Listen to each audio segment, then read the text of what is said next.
La batalla cultural en la ciencia económica.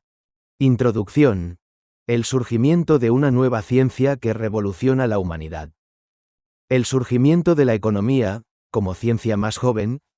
ha supuesto todo un hito en la historia de la humanidad. Por primera vez se ha descubierto y entendido que la cooperación social voluntaria, libre de toda coacción externa institucional y sistemática, genera un orden espontáneo, no diseñado ni organizado previamente por nadie, que impulsa la prosperidad y el avance de la civilización. La economía, como ciencia de la interacción humana voluntaria, se ha generalizado en toda una teoría de la libertad, entendida como el más esencial atributo y exigencia de la naturaleza del ser humano. La libertad consiste en que toda acción e interacción humana se lleve a cabo de forma voluntaria, es decir, sin que exista coacción o violencia externa impuesta sistemáticamente desde arriba por parte del pequeño grupo de seres humanos que, con el título que sea, se haya arrogado en cada momento el ejercicio de la coacción sistemática que supone todo poder político. La esencia del mensaje y de la enseñanza de esta nueva ciencia que es la economía es, por tanto, rotundamente revolucionaria. En la historia de la humanidad, sucesivamente protagonizada por el ejercicio de la violencia ya sea de jefes de tribus, faraones, reyes absolutos o constitucionales, repúblicas autoritarias o democráticas, etc., es decir, por los estados y sus gobernantes organizados que oprimen y tiranizan a sus pueblos, por primera vez se demuestra científicamente que los estados, en cualquiera de sus formas, no son necesarios, que la sociedad, entendida como proceso de interacciones humanas voluntarias, no necesita que nadie la gobierne pues se autorregula y organiza sola y espontáneamente. Y que el intento de coordinar la sociedad en base a mandatos coactivos emanados del Estado es científicamente imposible y está, por tanto, condenado al fracaso al generar todo tipo de desajustes, violencias y conflictos. La ciencia económica, además, desmonta y pone completamente al revés el erróneo y sesgado relato e interpretación de Thomas Hobbes y sus acólitos, pues ni el estado de naturaleza era una ineludible situación temible y terrorífica, ni jamás existió ni fue necesario un supuesto acuerdo social para crear y mantener un estado que pusiera orden y garantizara la paz. Todo lo contrario, la evolución natural consistió, precisamente, en el surgimiento espontáneo del comercio y de los intercambios voluntarios.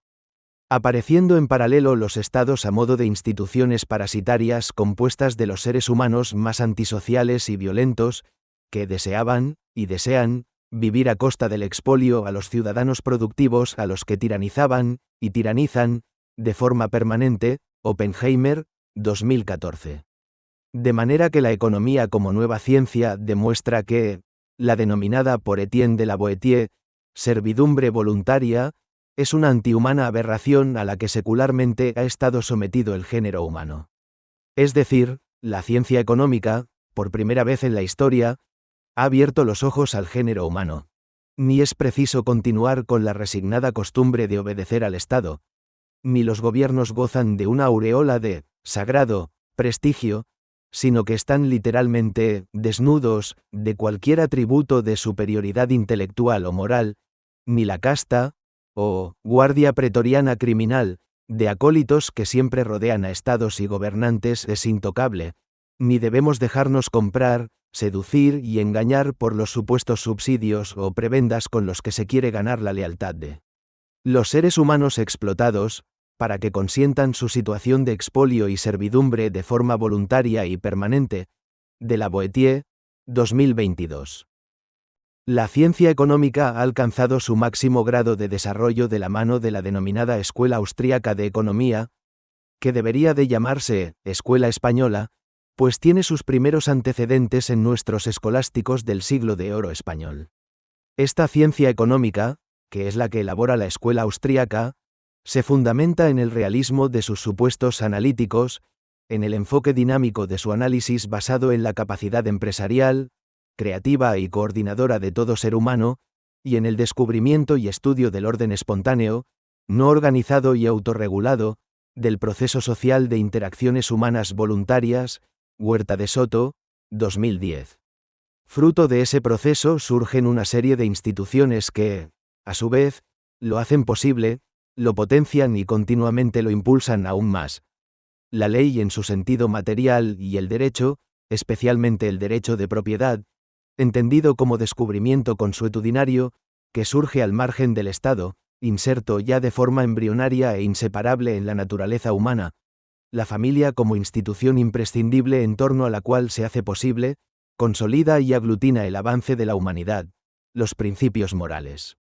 que actúan como un verdadero piloto automático de la libertad y que se internalizan por los seres humanos y se transmiten de generación en generación, gracias a la familia y a múltiples instituciones, comunitarias y religiosas, las instituciones económicas y, en especial el dinero, que también surge evolutivamente y al margen del Estado, y que puede y debe considerarse como la institución social por excelencia, pues al permitir superar los problemas del trueque, hace posible la multiplicación exponencial de los intercambios voluntarios y de las interacciones humanas, en cuyo seno se descubren, perfilan y perfeccionan el resto de las instituciones sociales, lingüísticas, morales, jurídicas, económicas y religiosas. Sin embargo, este mensaje esencial de la ciencia económica que evidencia y respalda el carácter creativo y coordinador de la interacción humana en libertad, hasta ahora solo ha logrado un impacto muy parcial, imperfecto y limitado sobre la inercia de una realidad social y política secularmente dominada por el poder coactivo de estados y gobernantes, y caracterizada por la servidumbre más o menos resignada de los gobernados.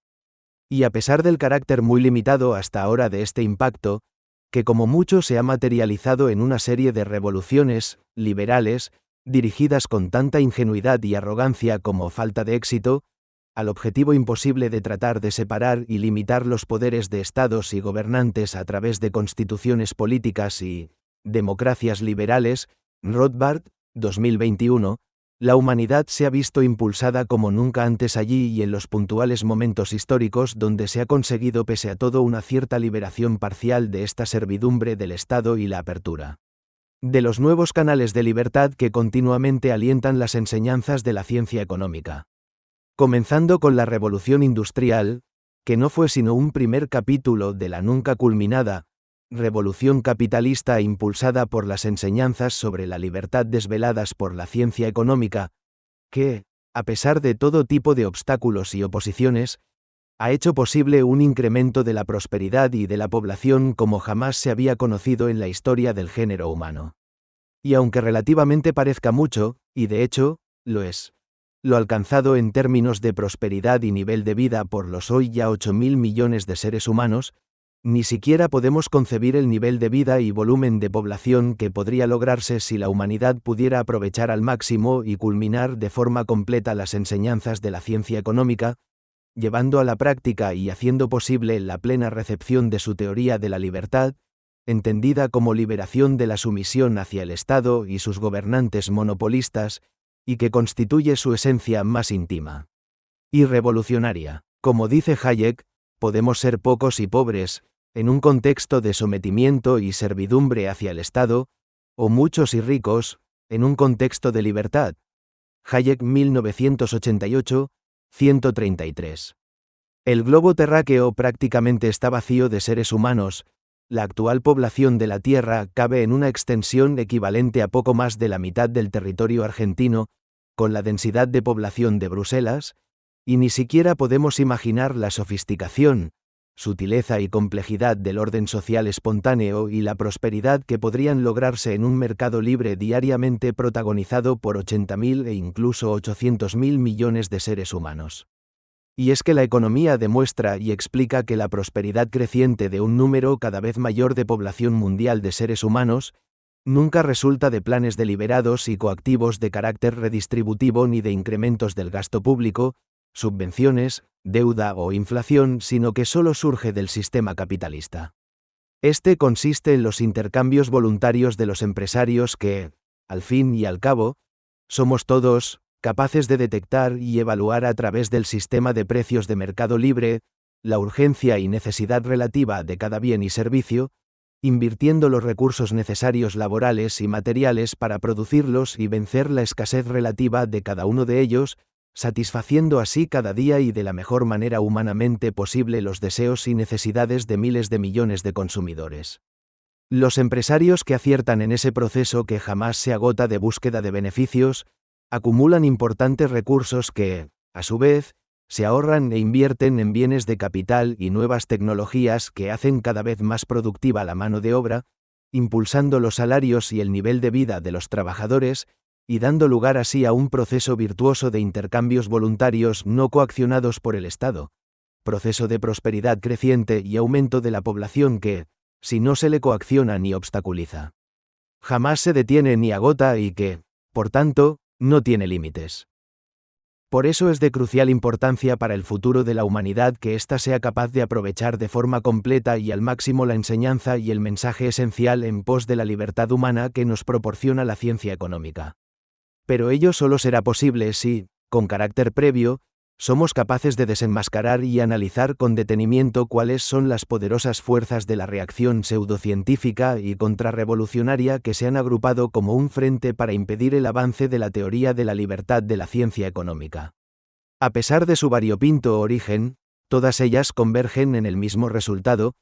tratar de mantener a toda costa y justificar, con apariencia de respaldo científico, la coacción estatal, impidiendo la plena culminación de las enseñanzas de la ciencia económica y dificultando y bloqueando el logro de las inmensas posibilidades que aún permanecen latentes para ser creadas, descubiertas y aprovechadas en libertad por el género humano en un contexto de ausencia de coacción estatal. A continuación vamos a enumerar y comentar las principales corrientes reaccionarias pseudocientíficas que se confabulan contra la ciencia económica y que constituyen, en la terminología de Hayek, la contrarrevolución de la ciencia. Hayek, 1955. Desenmascarar y neutralizar esta contrarrevolución es de vital importancia, pues hoy mantiene en gran medida en jaque y al ralentí el avance de la prosperidad, el crecimiento de la población y el impulso de la civilización, que podrían lograrse si se hiciera posible la plena recepción con todas sus consecuencias del que es el principal y más importante descubrimiento que ha proporcionado la ciencia económica, a saber, que la capacidad creativa y coordinadora de la acción humana en libertad es ilimitada. La contrarrevolución frente a la ciencia económica. Corrientes reaccionarias pseudocientíficas. Son diversas las corrientes que se movilizan en contra del mensaje esencial de la ciencia económica de pleno respaldo a la libertad humana frente a la coacción sistemática e institucional que constituye la esencia del Estado. Todas ellas tienen como denominador común el intento de justificar,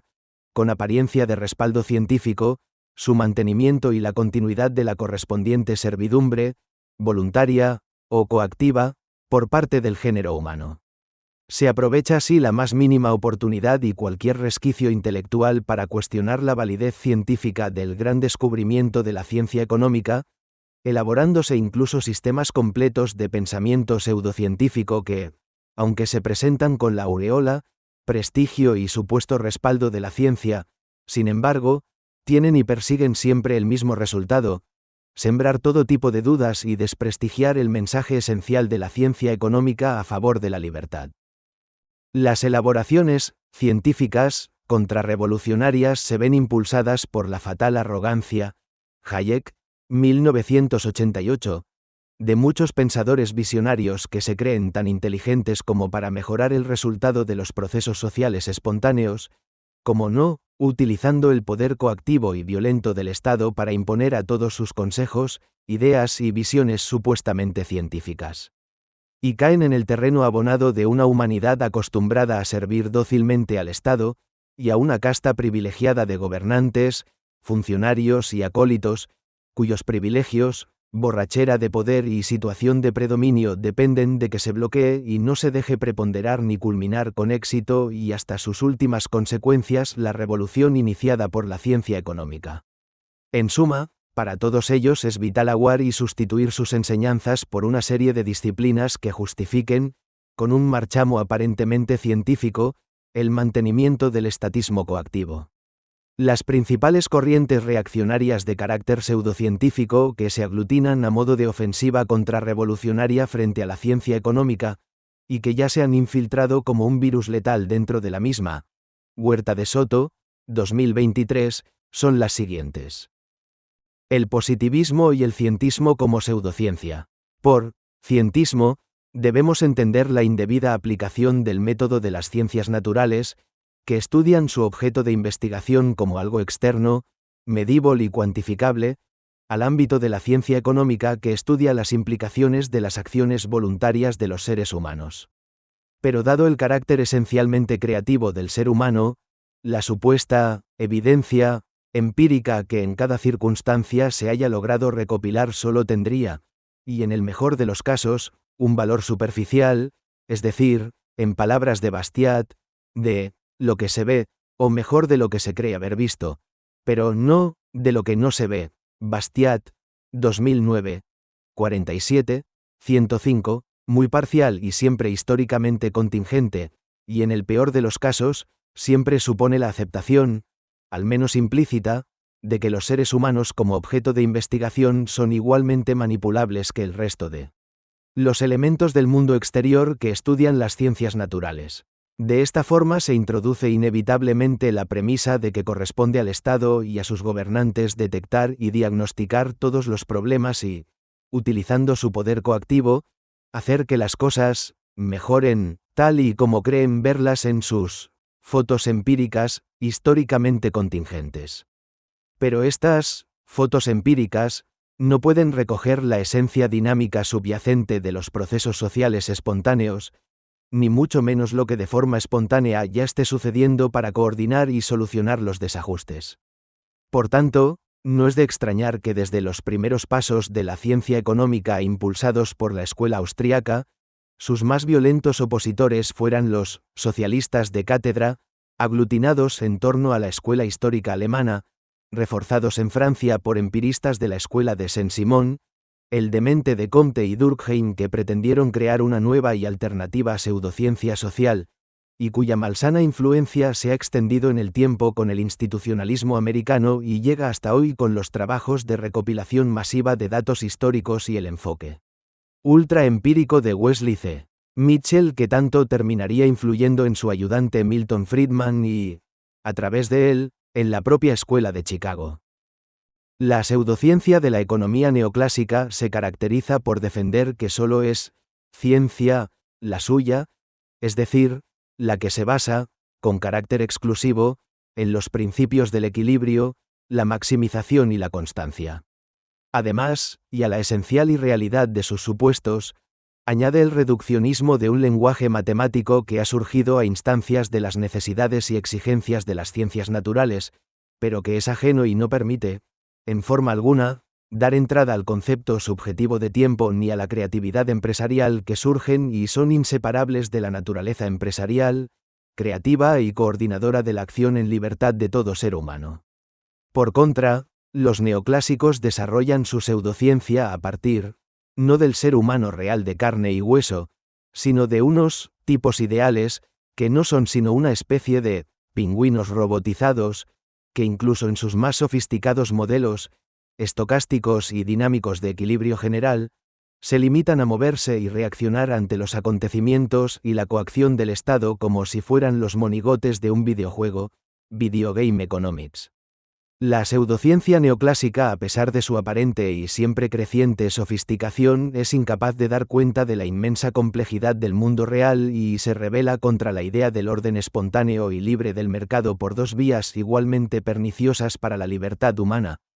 Por un lado, impulsando la ingeniería social, coactiva de bancos centrales, estados y gobernantes para forzar o al menos aproximar la realidad, fine-tuning, al óptimo matemático de sus modelos. Por otro lado, calificando de fallos de mercado todo lo que creen observar en sus estudios empíricos de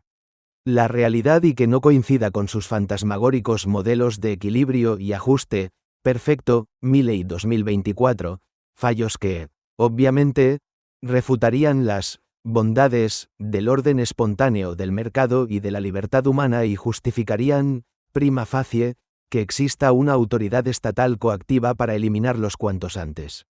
Obsérvese además cómo la pseudociencia neoclásica necesita y se retroalimenta de los trabajos empíricos de la anterior pseudociencia, la positivista, para justificar sus conclusiones en contra de la libertad humana y a favor de la coacción del Estado, por lo que positivistas y neoclásicos se dan la mano y terminan reforzándose mutuamente en su agenda reaccionaria. El keynesianismo y la macroeconomía como pseudociencia. El mero enfoque macro ya conlleva, inevitablemente, un sesgo justificativo de la intervención, agresión y coacción estatal contra el orden espontáneo del mercado y la libertad de los intercambios humanos voluntarios que lo impulsan y hacen posible. Como ya puso de manifiesto F. A. Hayek en su discurso de recepción del Premio Nobel de 1974, Hayek 2022, se ignoran los procesos económicos que verdaderamente tienen lugar pero que no se pueden medir, y se supone que tienen existencia real, determinados agregados estadísticos de los que parece que se puede recopilar información empírica, siempre estática y geográfica e históricamente contingente, por lo que, de nuevo, la pseudociencia macroeconómica se da la mano con la pseudociencia positivista y ambas también se convierten en aliadas y se refuerzan mutuamente en su reacción contrarrevolucionaria en la ciencia económica. Además, el papel en contra de la libertad y a favor de la coacción estatista del keynesianismo ha sido especialmente perverso, no solo por negar frontalmente la capacidad coordinadora de la función empresarial y del orden espontáneo del mercado, sino además por presentar como explicación alternativa todo un modelo de equilibrio con desempleo permanente, que justificaría la intervención coactiva del Estado sobre la vida de los seres humanos. De nuevo se ilustra cómo la pseudociencia keynesiana se retroalimenta con el enfoque pseudocientífico de la escuela neoclásica, hasta el punto de que la denominada síntesis neoclásica keynesiana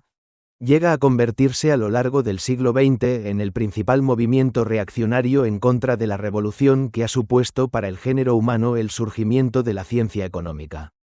Keynesianos y macroeconomistas se convierten, pues, en los adalides de esa borrachera de estatismo y poder político que constituye el marco,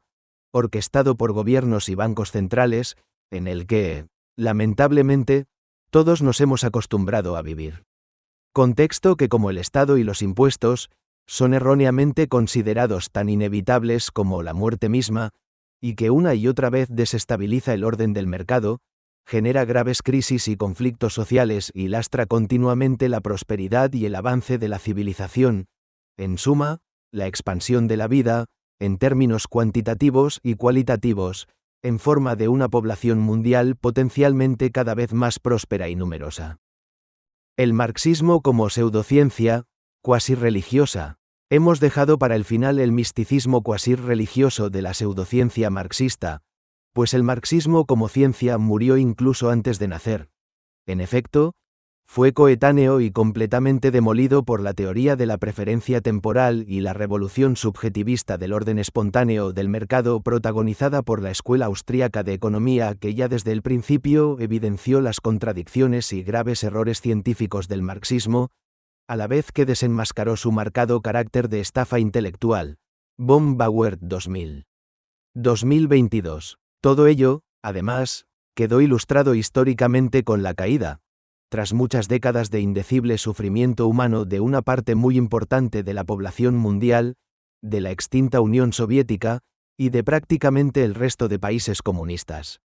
Posteriormente, la teoría sobre la imposibilidad del estatismo y de una economía sin mercado libre desarrollada por la escuela austríaca a partir del von Mises de 1920, Mises 2019,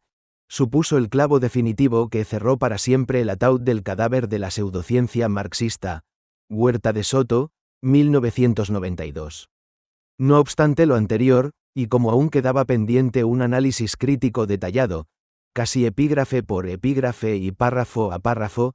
de los plúmbeos volúmenes escritos por Marx, y que lamentablemente aún siguen enseñándose en determinadas universidades, sobre todo de Hispanoamérica, mi dilecto discípulo, el profesor Juan Ramón Rayo, ha cubierto esta laguna con una obra monumental titulada El Anti-Marx, Crítica a la economía política marxista, Rayo 2022, que habrá de pasar a la historia del pensamiento económico como la crítica definitiva a la pseudociencia cuasi religiosa del marxismo, en agudo constante con la prosperidad e incremento de población creados por el orden espontáneo capitalista, la persecución política del ideal marxista ha generado los experimentos sociales más tenebrosos y sanguinarios en la historia de la humanidad. No obstante lo anterior, y a pesar del certificado de su defunción intelectual y del mayúsculo fracaso histórico del marxismo, se ha extendido con renovado vigor un marxismo cultural, alternativo que, visionado originariamente por Gramsci y otros, ha tenido un notable éxito a la hora de introducirse subrepticiamente en los más variados y relevantes intersticios sociales, culturales, religiosos y científicos, incluyendo los de la propia ciencia económica, como pasamos a comentar con más detalle a continuación. La guerra del estatismo cultural contra la ciencia económica.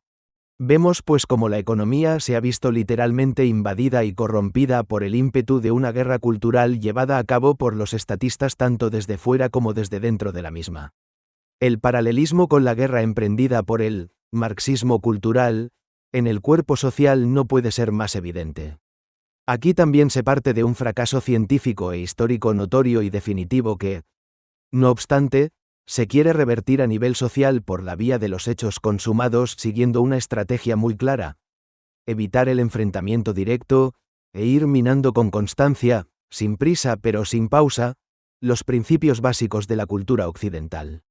Así, se van presentando como alternativas igualmente aceptables los posicionamientos más alejados de la misma, y todo ello a través de la machacona repetición de consignas y de la manipulación y toma de control de los medios de enseñanza y comunicación, así como del máximo de instituciones, intelectuales y líderes sociales. Como es bien sabido, la estrategia del marxismo cultural evita el enfrentamiento directo pero de manera sinuosa va socavando, poco a poco, todos y cada uno de los principios básicos de la sociedad y del orden espontáneo del mercado. No se niega directamente la división biológica de los sexos, pero se defiende que, en última instancia, el sexo es una construcción intelectual que permite que cada cual opte por la suya. No se ataca a la familia tradicional, pero se defiende que es solamente uno más entre otros múltiples acuerdos de convivencia. Todos ellos igualmente respetables. No se ataca al cristianismo, pero se considera que es igualmente de humanista y aceptable cualquier otro sistema de creencias religiosas o morales. No se critica la igualdad ante la ley, pero se insiste en que lo importante de verdad es la igualdad de oportunidades y, sobre todo, de resultados. No se niega la libertad de empresa, pero se alaba y siempre se da preponderancia a lo público frente a lo privado. No se condena la riqueza per se, pero se repite hasta la saciedad que si hay ricos es a costa de los pobres. Etcétera, etcétera. Y a base de repetir una y mil veces estas y otras consignas similares se logra convertirlas, como decía Goebbels, en verdades oficiales, que pasan a ser automáticamente aceptadas por la mayoría y a formar parte del ideario, políticamente correcto, y, por tanto, hegemónico. Además, en su proceso de consolidación y mantenimiento, el marxismo cultural se centra en ganarse a los intelectuales, introducirse en los medios de comunicación, en los centros de enseñanza públicos y privados, en las universidades y en los procesos de elaboración y aprobación de los correspondientes programas de estudio, así como en la agenda reformista de los principales partidos políticos. Pues bien, en paralelo al marxismo cultural, ha surgido en nuestra ciencia un estatismo cultural, que se inicia desde el momento mismo en que la economía evidencia los procesos de creatividad y de coordinación que surgen espontáneamente del interactuar humano en libertad, es decir, sin control previo ni organización coactiva por parte del Estado, ni de gobierno alguno, generando una prosperidad como nunca antes se había experimentado en la historia de la humanidad y, por tanto, poniendo en evidencia y despertando gran desasosiego entre los estatistas y castas políticas de todo color y pelaje, que tradicionalmente se han ocupado de explotar y dirigir coactivamente la vida de los seres humanos, a través del control de los correspondientes organismos políticos y gubernamentales. Como reacción ante esta realidad tan peligrosa para el statu quo, estatista y coactivo surgen una a una las corrientes pseudocientíficas que hemos comentado en el epígrafe anterior y que comparten el mismo denominador común: intentar por todos los medios rebajar la trascendencia revolucionaria del respaldo científico dado por la economía a la libertad humana, al mercado libre y a la libertad de empresa, y tratar de justificar a toda costa el mantenimiento del órgano de coacción institucional, es decir, del Estado. Presentándolo como algo necesario y muy conveniente para la humanidad, por lo que los seres humanos deberían seguir aceptando su situación de servidumbre como algo, no solo inevitable, sino también positivo. Copiando la estrategia del marxismo cultural, se repite y se da por supuesto un consenso científico a favor del Estado dentro de la economía que se repite una y otra vez, con machacona insistencia, hasta que logra calar en el cuerpo social como algo evidente e indiscutible. Y así, y dentro de la pseudociencia empírica, se somete cada parcela de la vida social al más intenso escrutinio empírico, con la ilusoria finalidad de obtener en cada momento histórico una evidencia objetiva que pueda guiar la intervención coactiva de los gobernantes. Cada año miles y miles de trabajos de investigación empírica son profusamente financiados y alentados por gobiernos, universidades e instituciones y fundaciones públicas y privadas, dando empleo a miles y miles de economistas, jóvenes o no tan jóvenes, que terminan creyéndose que, imitando el modo de trabajar de los científicos naturales, podrán entender lo que está sucediendo en la economía real. Hansen, 2019. Por otro lado, y como hemos visto, la pseudociencia neoclásica rebaja al máximo la fe en la libertad humana y en los mercados libres. Pues argumenta que los resultados óptimos solo se alcanzan en unas circunstancias idealizadas que nunca se dan en la realidad, y que obviamente, al no ser según sus criterios perfectos, los mercados, ni darse esas circunstancias ideales, resulta imprescindible la intervención coactiva de los gobiernos para hacer que la realidad se aproxime tanto como sea posible al ideal descrito en sus modelos. Nunca se les ocurre, y rechazan siquiera pensar, que los mercados son procesos humanos que jamás están en equilibrio ni son perfectos, en los estrechos y reduccionistas términos neoclásicos, pero que impulsan la creatividad, la coordinación y la prosperidad de una manera que no puede ser sustituida ni mejorada por ningún sistema de ajuste coactivo de tipo estatal. Huerta de Soto, 1992, capítulo 3.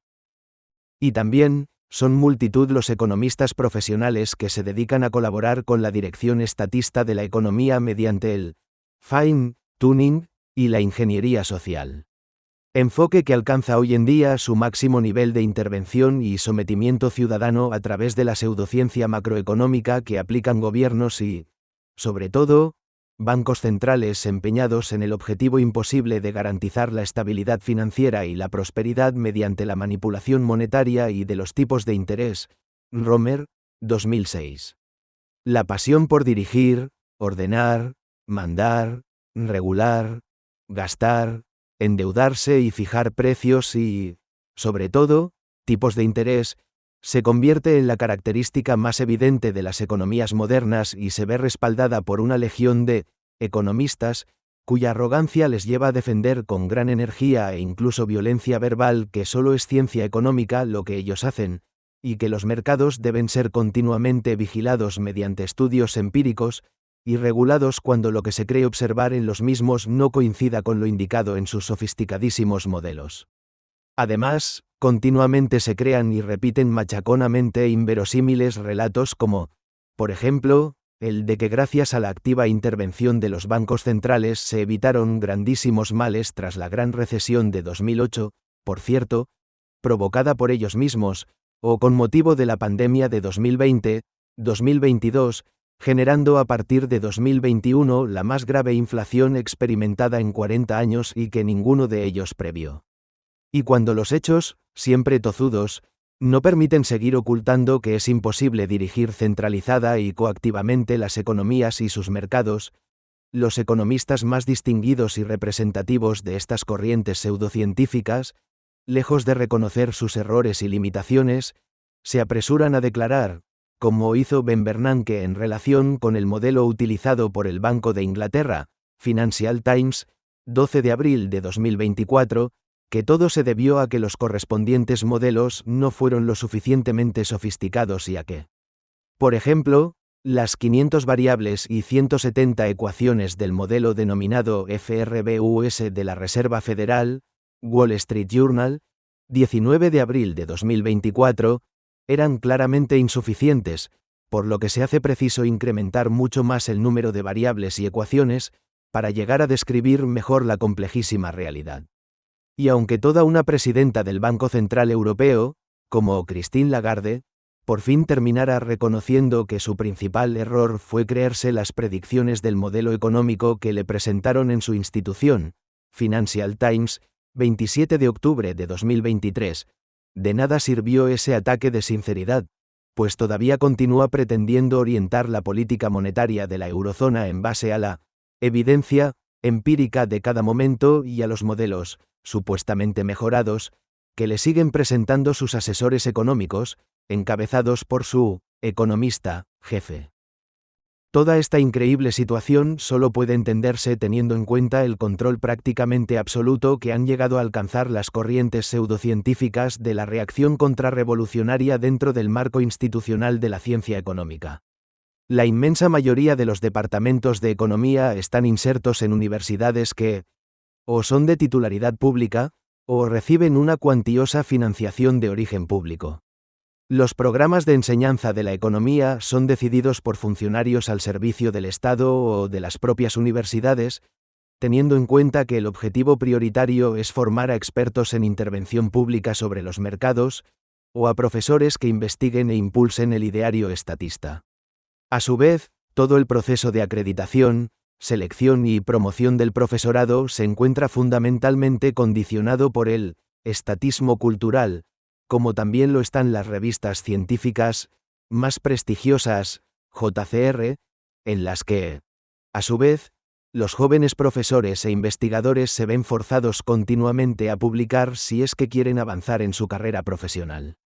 Y el mismo sesgo pro-estatista puede encontrarse en la agenda económica de los organismos internacionales públicos o privados, de los más prestigiosos premios nacionales e internacionales de economía, etc., etc.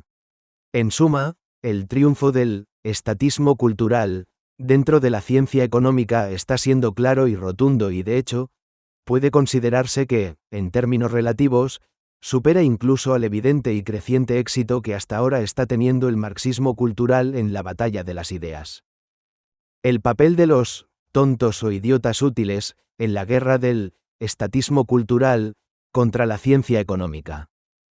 También debemos hacer mención al muy relevante y a menudo pernicioso papel que, dentro de esta batalla cultural a favor del estatismo en la ciencia económica, están teniendo una serie de distinguidos economistas, periodistas, medios de comunicación e incluso corrientes enteras de la disciplina que, aunque en general se presentan como defensores de la libertad y la economía de mercado, podríamos calificar de especie de tontos útiles o inocentes útiles en la terminología de Mises 2022. Para la reacción estatista pues, aunque oficialmente se opongan al estatismo rampante y defiendan la libertad, sin embargo, por aceptar aunque sea parcialmente algunos de los postulados de las corrientes reaccionarias pseudocientíficas que hemos descrito, terminan en última instancia, muchas veces sin ellos quererlo y muy a su pesar, dando impulsos adicionales a la reacción estatista dentro de nuestra disciplina, especialmente cuando se empeñan en asesorar a los estados con propuestas para que hagan un poco mejor cosas que no deberían hacer en forma alguna. Así, y a modo de ilustración, podría caer en esta categoría de tonto útil un pensador tan incuestionablemente liberal como el Karl Popper de la Sociedad Abierta y sus enemigos, Popper 1966, 396, en cuyo libro, no solo se admira la capacidad científica, e incluso el humanismo, de Karl Marx, sino que, y ello es aún peor, se termina proponiendo como alternativa al estatismo omnicomprensivo, una estrategia de piecemeal social engineering, que en última instancia sería efectuada de forma coactiva por estados y gobernantes, con el sedicente objetivo de poder enjuiciar en cada caso y en función de sus resultados empíricos lo acertado o no de cada intervención coactiva del Estado.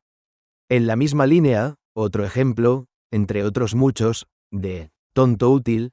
podría ser el de George Stigler, premio Nobel en 1982, y que llegó a manifestar, Stigler 1975, pp. 1.13, que solo la evidencia empírica podría dilucidar cuál sistema económico, el socialismo o el capitalismo, podría funcionar y cuál no, lo que presupone que previamente habría que probarlos antes de decidirse, con el inmenso coste social que, como tristemente sabemos, ese tipo de pruebas puede llegar a tener. Uno y otro, Karl Popper y George Stigler, a pesar de su liberalismo, proponen, como otros muchos, que los especialistas en intervención actúen como aprendices de brujo, utilizando la ingeniería social, aunque sea piecemeal, y los estudios empíricos, que constituyen, como hemos visto, la esencia de varias de las corrientes pseudocientíficas y reaccionarias de sesgo más estatista en nuestra disciplina. Aprendices de brujo, comparables con aquellos otros que, en el campo de la biología y la ciencia natural, respaldan, por ejemplo, la manipulación genética de virus, inocuos para el hombre en su estado natural, con el objetivo de que puedan infectar el organismo humano, ganancia de función, su pretexto de hacer avanzar la investigación, pero con el riesgo inmenso de que puedan terminar generando, como parece que ya puede haber sido así, gravísimas pandemias. Y también pueden y deben considerarse dentro de la categoría de tontos útiles, en la guerra del estatismo cultural, contra la ciencia económica en general a los miembros de la denominada Escuela de Chicago y, en particular,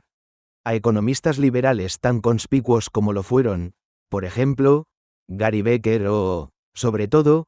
Milton Friedman, ambos también premios Nobel de Economía en 1992 y 1976 respectivamente.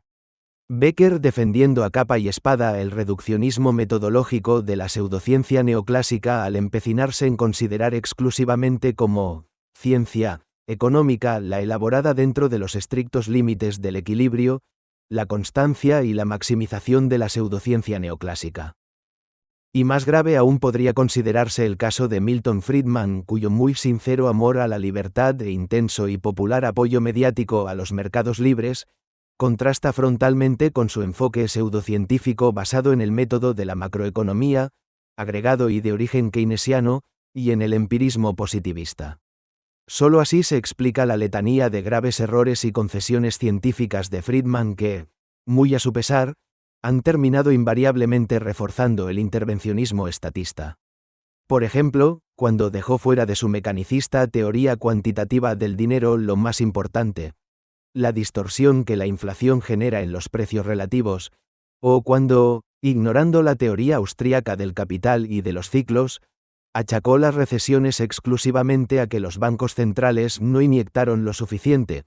alentando así su letal intervencionismo. Así, por ejemplo, cuando argumentó que la Gran Depresión de 1929 se debió a que la Reserva Federal no intervino lo suficiente, argumento utilizado hasta hoy como justificación ad nauseam, por Bernanke y muchos otros.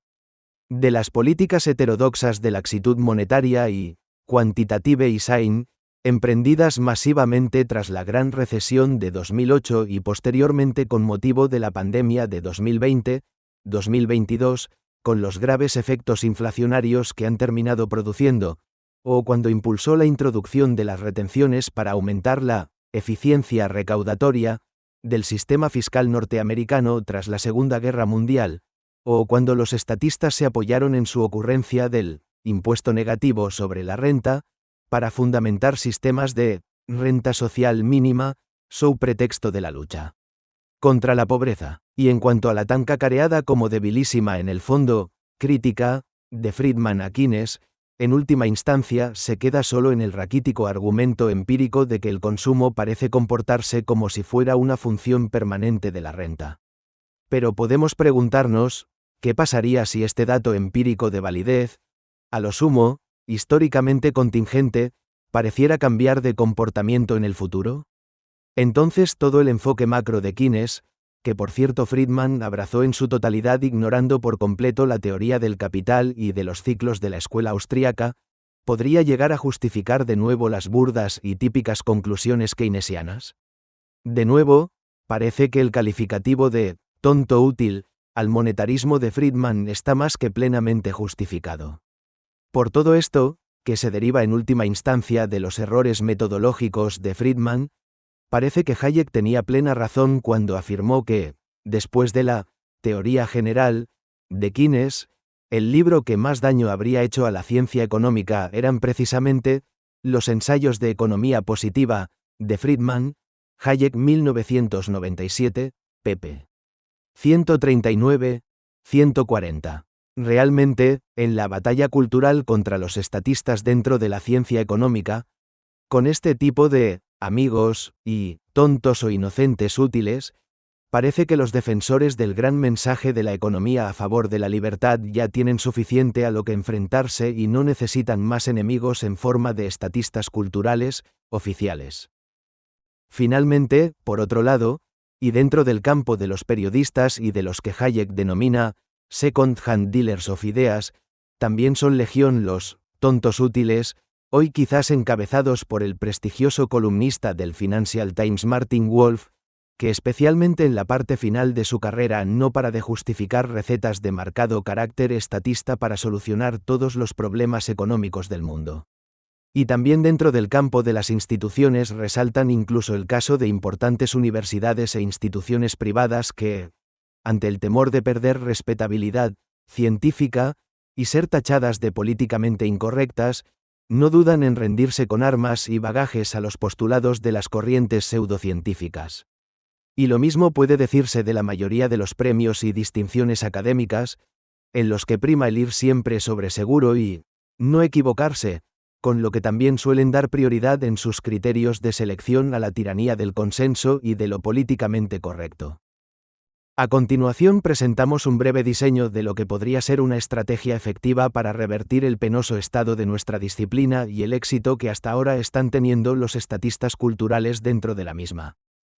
Cómo ganar la batalla cultural a los estatistas dentro de la ciencia económica.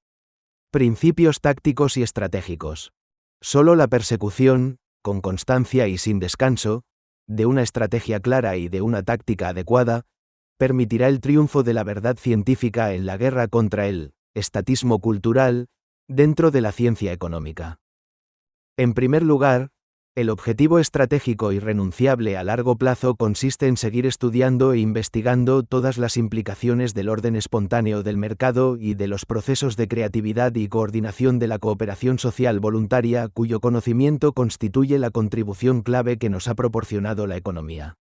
Esta se convierte así en la ciencia de la interacción humana voluntaria y, por contraste y oposición, en la ciencia que continuamente desenmáscara y pone de manifiesto todos los efectos de desajuste, conflicto y descoordinación que continuamente genera el estatismo en todas las parcelas sociales en las que incide y en la medida en que impacta sobre la interacción humana voluntaria. Y ello porque toda intervención coactiva del Estado se basa en observaciones empíricas parciales siempre obsoletas e históricamente contingentes y que no recogen los procesos espontáneos ya iniciados para solucionar cada problema, y que se bloquean como resultado de una intervención estatal que hace que los problemas no se solventen y se agraven aún más. Kirchner, 1995, p. 136, 145. Como se ve, y en las circunstancias históricas actuales, en las que el estatismo cultural ha bloqueado gran parte del impacto positivo a favor de la humanidad que ya hubiese debido tener el gran descubrimiento que nos ha proporcionado la ciencia económica,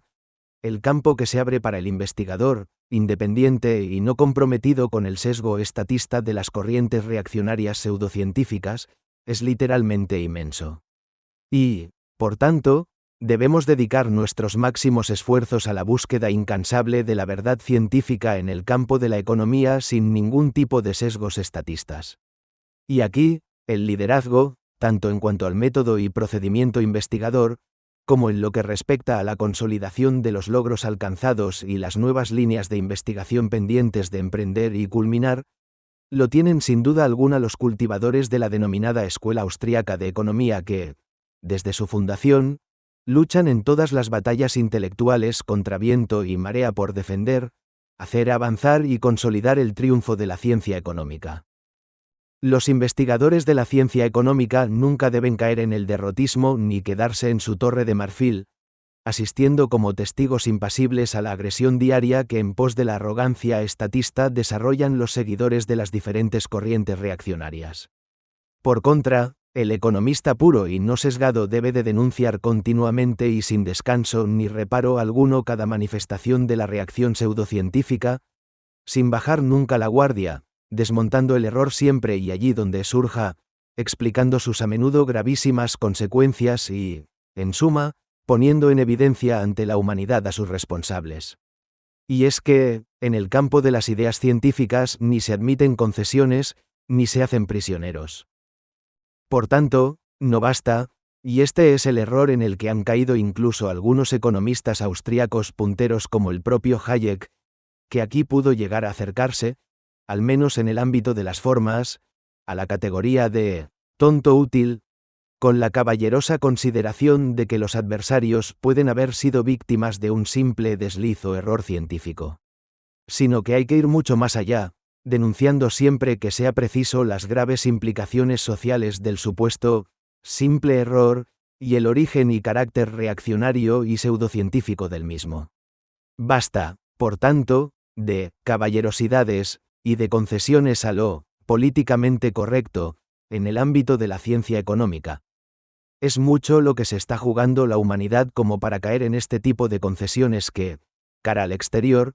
corren el riesgo de ser malinterpretadas y, sobre todo, de hacer que los principios económicos esenciales pasen desapercibidos y sean ignorados, si es que se presentan de forma temerosa y pusilánime. Un principio táctico trascendental es el de introducirse dentro del marco institucional estatista que domina la economía, con el objetivo de minarlo y destruirlo, en términos científicos, desde dentro. Aquí el principal riesgo radica en la posible tentación de hacer concesiones inadmisibles en términos científicos para garantizar una posición y carrera profesional que dé eco y respetabilidad al científico en cuestión. Por la experiencia del autor de estas líneas y de algunos de sus colaboradores, puede afirmarse que, aunque enormemente difícil todavía, es perfectamente posible escalar dentro del sistema de acreditaciones gubernamentales, publicaciones forzadas en revistas JCR, y departamentos de economía y universidades financiadas públicamente, sin traicionar ningún principio científico esencial y liderando sistemáticamente desde dentro del sistema la crítica científica al mismo y su posible reforma y desmantelamiento. Y en paralelo, también es esencial aprovechar todas las posibilidades tácticas que las nuevas tecnologías en el ámbito de las comunicaciones, redes sociales, vídeos de YouTube, podcasts, cursos de economía científica online, etcétera, están hoy disponibles y permiten poner en evidencia, literalmente a la velocidad de la luz, todos los sesgos estatistas de la contrarrevolución pseudocientífica que literalmente infectan a la ciencia económica. Estas tácticas se complementan con el impulso incansable de nuevas revistas científicas que canalicen las investigaciones científicas más prometedoras y punteras, al margen del monopolio de facto que gracias a la legislación estatista,